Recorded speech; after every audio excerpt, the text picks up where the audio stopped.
Et poursuivant son enquête, il me dit, mais maître, vous êtes encore avocat? Je suis avocat. Pourquoi vous posez la question? Pourquoi vous posez cette question-là? Pas me connaître. Non, nous, on nous a dit qu'on n'est plus avocat. Bon, je suis pas avocat. Je dépends de moi, alors, je ne suis pas avocat. Il dit, nous, c'est comme ça. Maintenant, crime pour atteindre la sécurité de l'État et puis usurpation de titre. Je dis, pourquoi? Je suis pas avocat.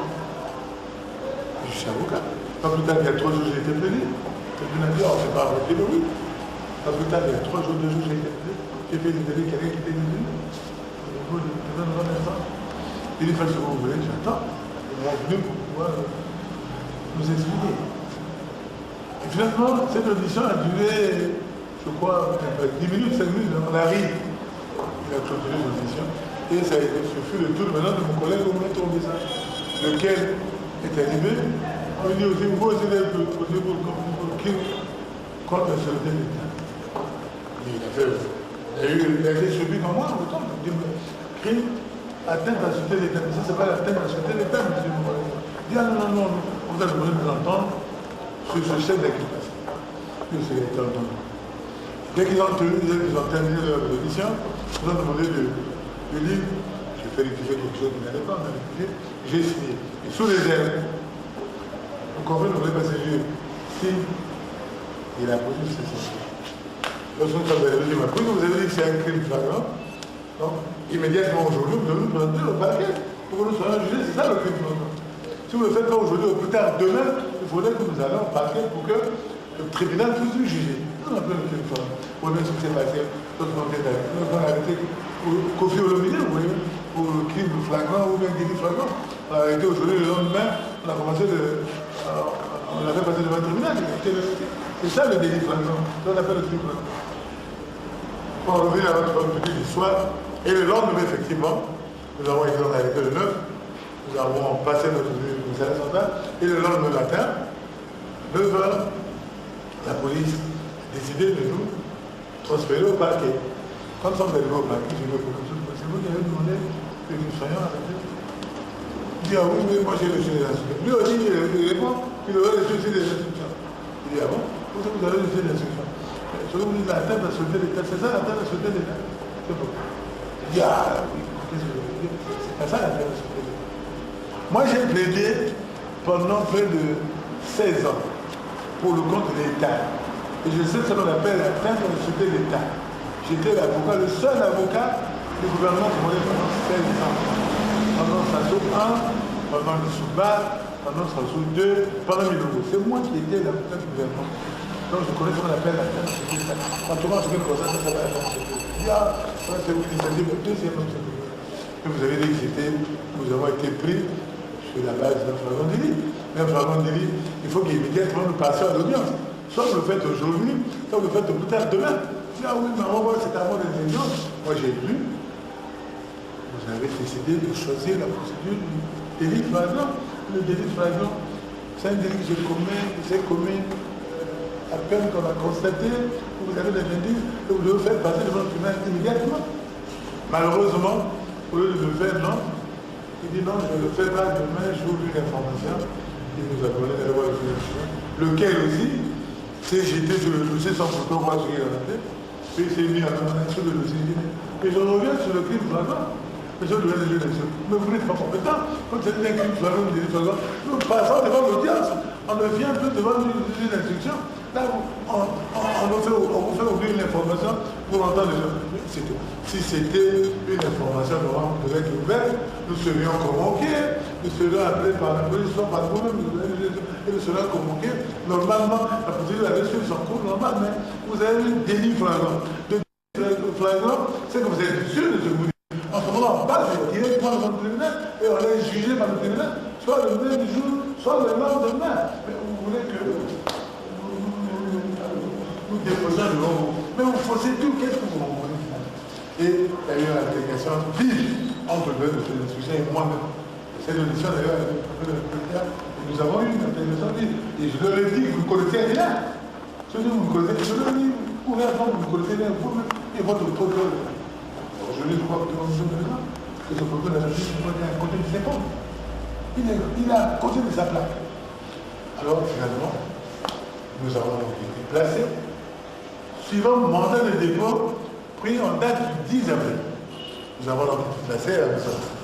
Et avec votre rapport, l'apport des amis, l'apport notamment de la presse locale, et je profite de cette occasion pour remercier la télévision, la radio Forum, qui a vraiment fait un large écho, et RFI, qui en a parlé, qui avait fait un abattage médiatique tel qu'ils ont été obligés d'appeler cette affaire de manière un peu rapide devant le tribunal.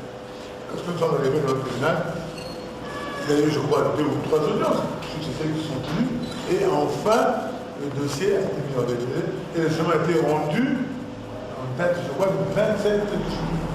Alors, vous voyez que quand parfois les Congolais disent qu'il n'existe pas de droit au Congo, qu'il n'existe pas de justice, je crois qu'ils n'ont pas tort. L'exemple patent, c'est notamment le cas Maître Maloma, Maître Obessa contre le ministère public.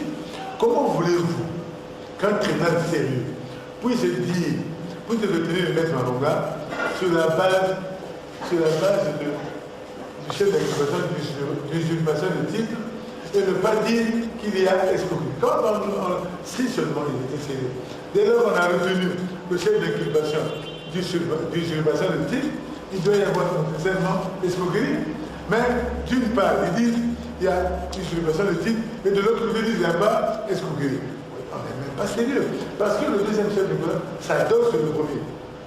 Usurpation de titre, ça veut dire que vous n'avez pas la qualité d'exercer les fonctions d'avocat. Donc, par conséquent, vous ne pouvez pas prendre l'argent de quelqu'un. Vous pouvez prendre l'argent de quelqu'un dont vous avez escroqué la personne. Vous avez pris l'argent, vous êtes sur le dossier. Au même moment, ils disent, vous n'avez pas été avocat, mais au même moment, ils disent, non, il n'a pas escroqué. Il faut savoir ce que Robert, il faut savoir ce que l'on peut. C'est pour vous dire qu'aujourd'hui, ce n'est pas une justice. Bon, bien que cela soit fait, j'ai été condamné à la peine, je crois, de 4 mois d'emprisonnement. Maître, avant d'arriver à la condamnation, vous dites la tête à la sûreté d'État ne tient pas. Oui. Vous dites usurpation de titre ne tient pas. Vous dites escroquerie ne tient pas. Non. Alors, à votre avis, pourquoi est-ce que vous dérangez politiquement? Est-ce que le fait que vous ayez défendu mettre le colonel Moussoro, pourquoi? Qu'est-ce qui a motivé cette arrestation? Je vais vous dire, merci beaucoup pour cette question. Je vais vous dire une chose. Il y a, avant que je sois arrêté, je crois, 2 mois de cela, et cela est connu de tout le monde, hein. Il y a 2 mois de cela, 2 mois avant que je sois arrêté, le directeur général de la police, Dengue Jean-François, a dit haut et fort au niveau de l'arrondissement 1 Makelekele, parlant de moi. Parce que quelques semaines, j'étais intervenu dans le média, j'étais intervenu pour dénoncer ce qui se passait au niveau de l'arrondissement 1 Makelekele. Toutes les semaines, il y avait des, comment on appelle ça, il y avait des braquages. D'ailleurs, même dans l'autre magasin, il y a eu un braquage qui avait entraîné le décès d'une fille. Et à un moment donné, 2 mois avant, j'ai porté ces faits à la connaissance de RFI qu'on a parlé, où j'avais dit que pour moi, pour ma part, j'avais dit que c'était des militaires, des gens tenus, qui n'étaient pas des militaires, mais des écuries qui existent dans notre pays, qui organisaient ces braquages. Les braquages au sein de Makelekele. Et à un moment donné, j'en ai tellement parlé aussi bien à la radio qu'à la télé, et je vois que cela a gêné le pouvoir.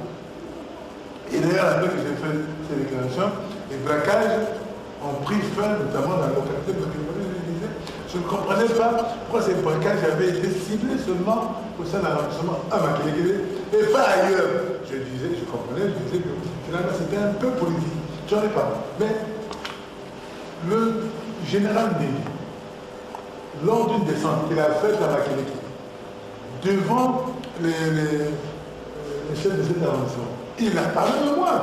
Il a dit, nous allons pouvoir arrêter Maître Malonga parce qu'il parle trop. Et il parle trop, mais il faut qu'on arrête. Il a dit, et 2 mois après, 2 mois et demi après, moi j'ai été arrêté. C'est pour ça que je pense que mon arrestation a été dictée par des aspects purement politiques. Et j'en suis convaincu. La preuve, je vois bien que les magistrats ont eu des difficultés pour pouvoir me mener dans les liens de l'enfant. Ils ont eu des difficultés parce qu'il a fallu aller chercher une suspension, une mesure d'omission dont j'avais été victime en 2008. Nous sommes en 2012. Et oublions que la mesure d'omission, on peut la prendre aujourd'hui et elle peut être levée demain. L'essentiel que vous le mettez en règle avec votre barreau, la mesure tombe. Oublions aussi que j'avais fait un recours contre cette mesure d'omission. Vous voyez que, Maître Malonga, c'est grave ce que vous dites, parce que les autorités de ce pays, notamment par l'intermédiaire du porte-parole de Védou Kémy, ils disent très bien sur les zones et dans les médias qu'il n'y a pas de prisonniers politiques au Congo. Il n'y en a pas de prisonniers politiques, on l'a entendu partout, on l'a dit partout, et vous dites que votre arrestation a été motivée par des conduites politiques. C'est grave. Hein, je vous le dis parce que tout simplement, Gérard Ndenge qui est là, qui vit, qui doit s'entendre, l'a dit avant mon arrestation. Mon arrestation était prémédité, puisqu'il a dit ouvertement. Prémédité. Mon arrestation, il a dit devant les Congolais qui sont Ce qui veut dire que si vous n'étiez pas l'avocat du colonel Tsuru, vous seriez quand même arrêté. Toujours arrêté, je devrais trouver notre motif. Je ne vois pas que ce soit ce motif-là. Je suis avocat et le colonel Tsuru, qu'il ait commis ou pas, je ne dis pas qu'il a commis, qu'il ait commis ou pas aujourd'hui, il a encore prévenu.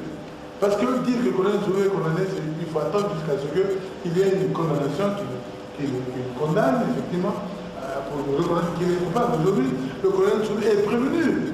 Il n'y a que des soupçons qui pèsent sur lui. Le colonel Tsuru n'est pas condamné. Donc aujourd'hui, le colonel Tsuru est libre de pouvoir choisir l'avocat celui qu'il veut. Et pour le preuve, même au sortir notamment de cette prison que j'ai voulu, le colonel Tsuru a réaffirmé et il le clame tout haut que je maintiens mon avocat comme étant un des avocats. D'accord. Donc, prisonnier politique au Congo, c'est quand même grave, il faut que les médias le sachent. Il y a d'autres prisonniers politiques dans les arrêts. Oh, bien sûr. Bien, vous étiez. J'étais pas seul. Il y a des prisonniers politiques au Congo. J'ai M. Poulet Jean-Marie. Vous savez pourquoi il a arrêté? Je l'ai laissé à la maison. Vous savez pourquoi il a été arrêté? Il a arrêté tout simplement parce que, après le drame du 4 mars, il a pris le courage, donc homme politique, de dire, de dénoncer l'attitude de M. le Président de la République qu'il avait qualifié d'irresponsable, parce qu'il disait que le drame était tellement important, parce qu'il a occasionné la mort même des vies humaines, plusieurs personnes ont été décédées. Il a dit que le président était irresponsable et que par conséquent, il avait choisi de voler la démission du président de la République, en soutenant que les premiers responsables seraient de ce drame, le président de la République, le chef d'état-major général, les militaires qui étaient autour des cramois qu'on appelle. Hein.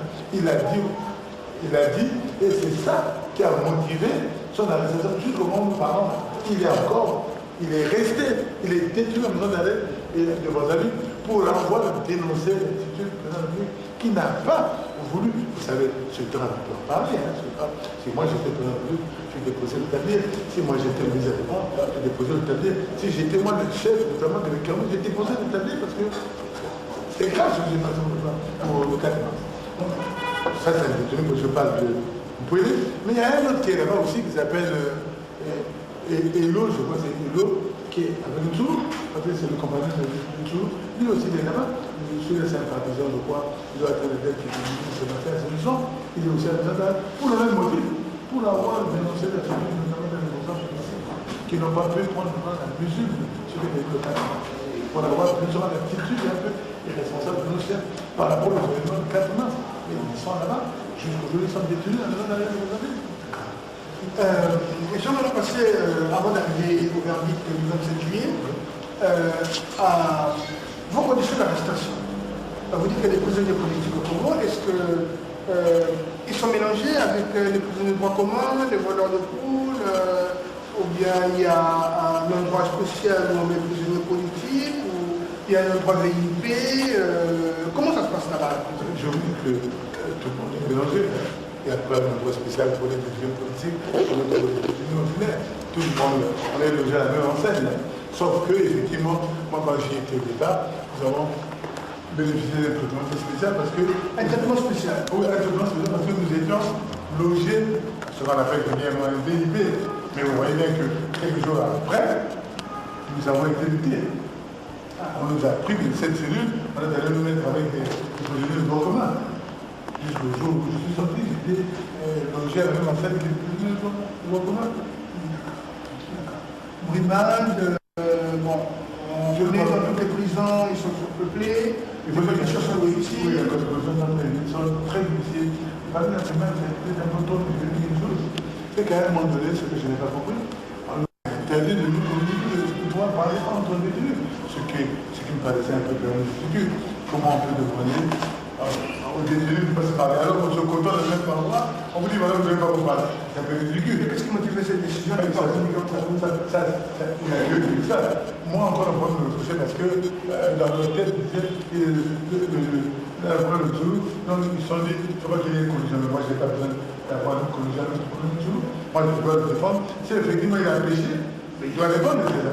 Et s'il n'a pas péché, il faut aussi comme ça, à même celui qui n'a pas péché. Avez-vous le droit de rencontrer votre client à la prison, maître Au départ, oui, au départ, j'avais le président rencontré, mais ces dernières semaines, j'ai plus de droit. Je dois m'arrêter. C'est-à-dire qu'aujourd'hui, vous restez encore l'avocat du colonel Soro. Je vous confirme, aujourd'hui, je suis encore l'avocat du colonel Soro. D'accord. Et je crois que dans les tout prochains jours, je ne manquerai pas de le rendre visite. D'accord. Alors, le 27 juillet, le verdict est prononcé par Gilles Ganga, le juge d'instruction de la 3e Non, le président. Le président de la 3e chambre correctionnelle. Oui. Alors, le verdict est clair. Maître Oumessa est libre. Oui. Et vous, on vous condamne à 4 mois. On s'est dit que bon, les 4 mois vont arriver à échéance le 10 août. Voilà. Et donc, logiquement, le 10 août, vous devriez être dehors. Et on se rend compte que le 10 août, vous êtes encore là. Qu'est-ce qui se passe? Je vous dis, c'est pourquoi je disais tout à l'heure qu'au Congo, je crois qu'il y a plus de justice. Lorsque le chemin est clair, le chemin est clair.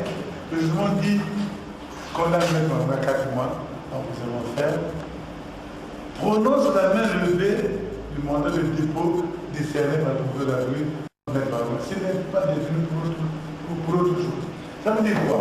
Lorsque on prononce la main levée du mandat de dépôt, ça veut dire que je n'ai plus le droit de laisser à d'arrêt le même jour de 27. Mais curieusement, j'ai été maintenu.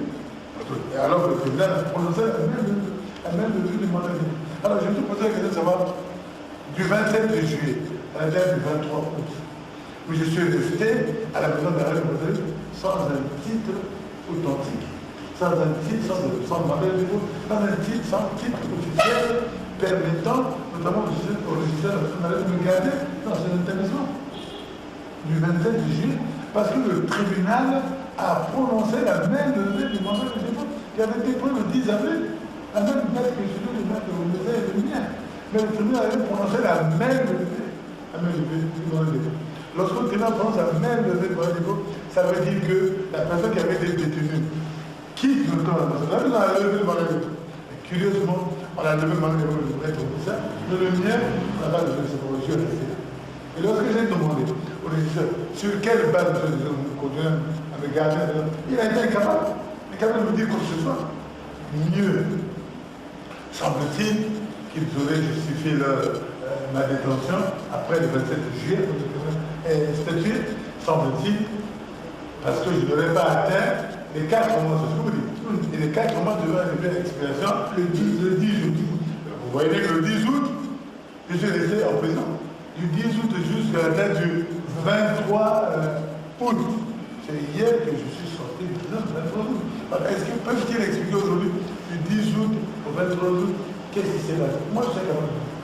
Justement, votre avis, pourquoi? Même mon avis, il y a un vendetta, un problème personnel avec le procureur de la République, puisque le procureur, c'est lui qui devait le dépôt.